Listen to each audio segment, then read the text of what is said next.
When you don't understand third-party OCaml libraries, you want a quick education on what the library is doing behind the scenes. When you run into performance problems in your OCaml applications, don't waste half your day setting up a profile. Run something quick to see where your application is getting slow. Professional OCaml developers can use Visual Studio Code to step through your native code. Let's start with the prerequisites. Since I'm using Debian on a Windows system, I'm going to focus directly on the Debian extensions only. The first extension, .NET Install Tool, is installed automatically. You will not need to manually install this. The second extension is C++. C++ is an essential extension that you're going to have to install. The third extension I have is a C++ extension pack. Let me move down, and let's also move the bottom terminal out of the way, so you can see a description of what it does right here. It installs C, C++, C++ themes, CMake, and CMake tools. So if we just install this one extension, we get all these other 4 extensions automatically installed. Clang format is not needed unless you are actually editing C code and you want to format. The next 5 extensions are all related to CMake. CMake, CMake language support, CMake test explorer, CMake tools, and CMake format. None of these extensions are required for what you saw with the native code debugging. Let's scroll down to the next page. CodeLLDB is an extension you will need to install. You will not need to install the GitLab workflow extension. You're obviously welcome to. It's just something I use for my own personal development. There are a couple OCaml extensions. The one that you will want to install is this one called the OCaml platform extension. The remainder of these extensions you will not need to install.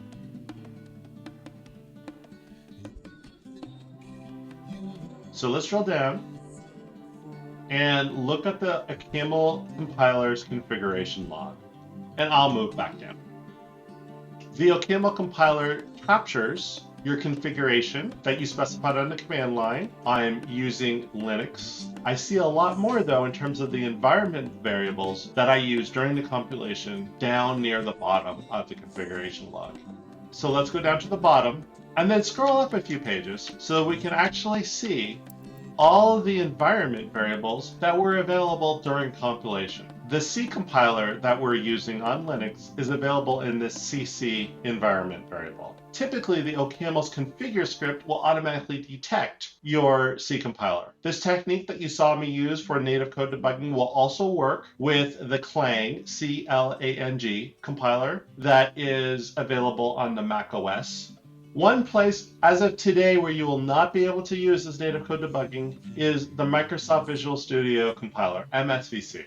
CFLAGs are the options that you give to the C compiler. In this particular case for native code debugging, you have to make sure that this -G option has been specified. The -G means to the GCC compiler and the Clang compiler that you want to keep debug information available whenever C code is compiled with the C compiler. The last thing required of the OCaml compiler is a patch. Let me show you first what the patch does, and then I'll show you where the patch lives and how you can use it. We're in the source code of the OCaml compiler, and within the OCaml compiler, we have been looking at the configuration log, and now we're going to go look at, after it's finished all of its compilations, we expect to see extra files that are not there normally. Let's see what those files are. As we look into the standard library directory, we are going to see many internal OCaml modules. CAML internal atomic, for example, is one module, and it has many files associated with it. And the most important that you are going to see that is new, and the thing that you'll see that is new, are these .s files. Inside these .s files is assembly language code. When Visual Studio Code inserts a breakpoint on this line, all it needs to do is scan up in this assembly language source code, up and up and up and up until it finds the .file directive, and then it can show you in the IDE, in Visual Studio Code, that actual file. All of this content right here, it needs to know what line number that you happen to be on as well, and that's actually available in this .loc directive. This 1 means the first file, and then 27 is the line number, 13 happens to be the characters within that line. So that is how it's able to set a breakpoint in your machine code, and it knows exactly what file to go to. By making sure the OCaml compiler has all of its standard library available with all the source code information, it won't matter where you put your breakpoint in OCaml code. You should theoretically be able to step into it and see exactly what is happening. Now, these .s files are not available unless you actually patch the OCaml compiler. So I'm going to come along and open up a browser, show you where that patch is and how you can use it in your own projects. The link to the patch will be available in the video description below. The patch adds flags to the native code, that's OPT, COMP compiler, 2 flags.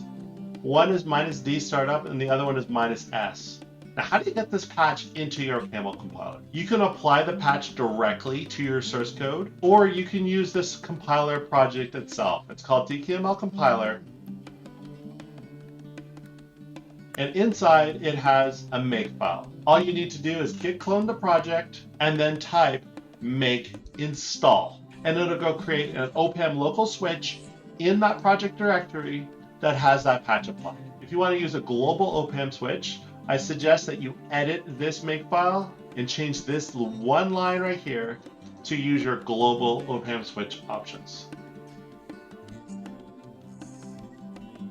The goal is to have every source file, every OCaml and C compiled with the source debugging options enabled. The simplest way how to do that is to use a tool called OPAM monorepo. DK SDK users will not have to do this, but if you're a regular OCaml programmer, this is the tool that you should be using. You can visit the OPAM monorepo page and follow its installation and usage instructions. Both OPAM monorepo and DK SDK check out files into your source project directory. Third-party dependencies will be available in some folder with full source code. If the source code wasn't put into your project folder in a well-known location, you would not be able to debug and see the source code as you're stepping through the native code. We've told Dune through one of the Dune configuration files, Dune workspace, to add in these options, -d startup and -s, just like we did for the OCaml standard library.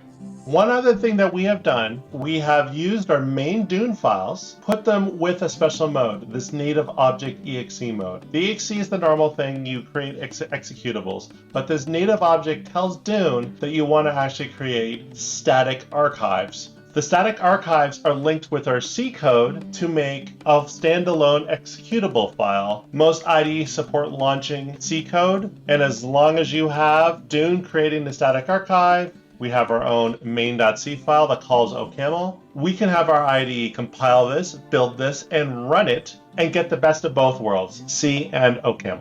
This static archive is not strictly required. It is just a convenience so that you can use your IDE and just tell it, go run, go debug, and it just starts up by itself. The alternative is to let Dune create the executable itself and then have your IDE remote debug into your executable. Personally, I find it far more convenient for the IDE just to launch and debug the executable itself.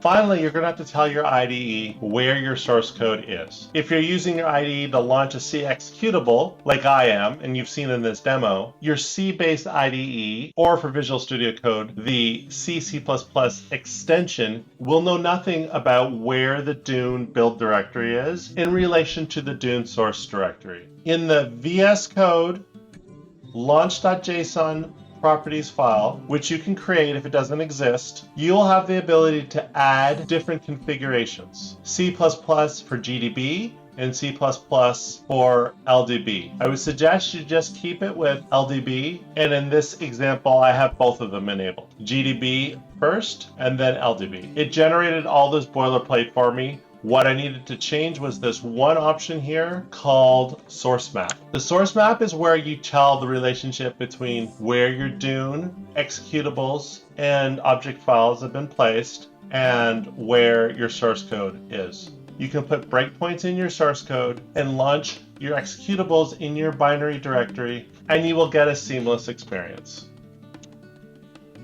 There are some limitations.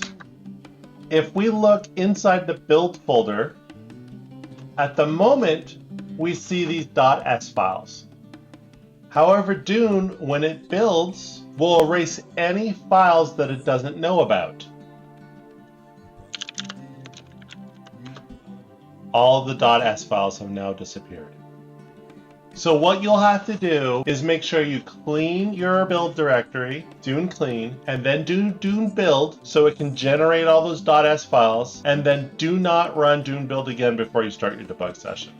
This is the first video in the channel I'm calling Second OCaml. This channel will bring you highly technical deep dives into building professional software using OCaml as a second language. I want you to be able to use the stuff that's in my head for your own products. The company I founded, Discover, is making personal safety technology with products that have been inspired by the Christian Bible. I have an obligation to be transparent and to use rock-solid foundations. Click subscribe below and add a comment if you have a suggestion about what you want to see next.